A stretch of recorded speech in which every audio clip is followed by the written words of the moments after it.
Hi, my name is Hongyu Lee. Thank you for watching my video blog. This is for 501 class, Ethical and Legal Issues in Counseling. I'm going to talk about informed consent form in counseling profession, and we'll compare whether the few informed consent form downloaded from the internet align with the ACA Code of Ethics 2014. As our textbook emphasizes roles and importance of confidentiality, the informed consent in the counseling profession plays vital roles and great significance in protecting client and counselors. The ACA Code of Ethics outline the elements that need to be included in informed consent.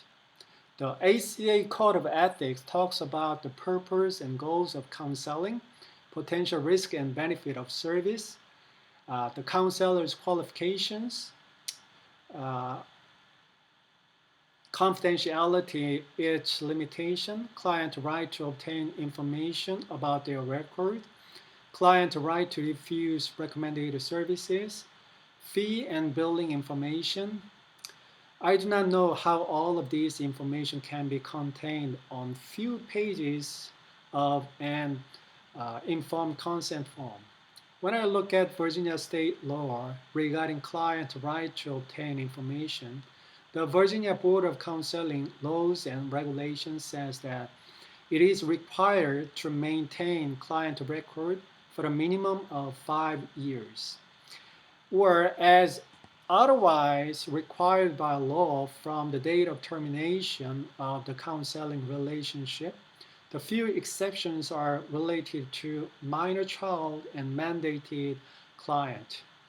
Of all elements in informed consent that need to be included in informed consent, counselor's qualification, confidentiality, and its limitation, client right to obtain their information, and client right to refuse any recommended services should be prioritized as element that client should know. As I mentioned, the counselor's qualifications, such as relevant to degree held, license, and certificate, is important because it informs client what kind of services counselors can provide within the boundaries of their competence based on their education and training and appropriate professional experience. It presents their education, training, and experience to client. It means that clients know what they are going into in counseling services. I would like to look at confidentiality and its limitation. Confidentiality is one of the most important aspects of counseling. Confidentiality means that without client written consent, counselors cannot release client information to others under normal circumstances. Client can be honest with counselors under this assurance of firm confidentiality. However, there are some specific circumstances in which counselors are required to release client information to others.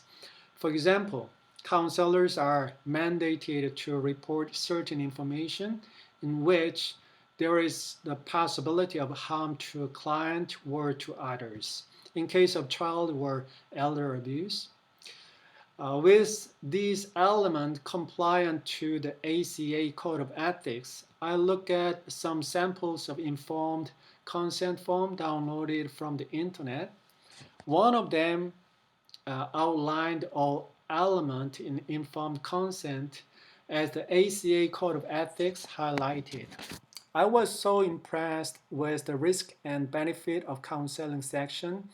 In one of them, it says counseling is an intensely personal process which can bring unpleasant memories or emotions to the surface.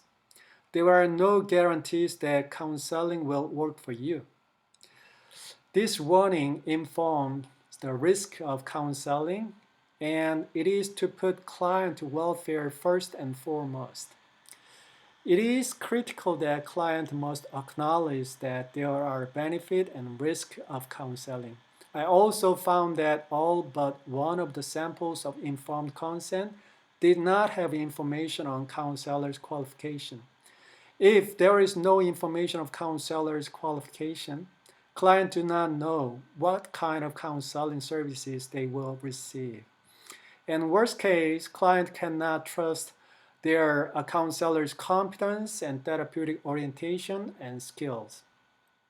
Maybe counselor's license and certificate are displayed on a wall of counselor office, but for client benefit, I would like to recommend counselor's license and certificate should be on the informed consent form. Thank you for watching my video.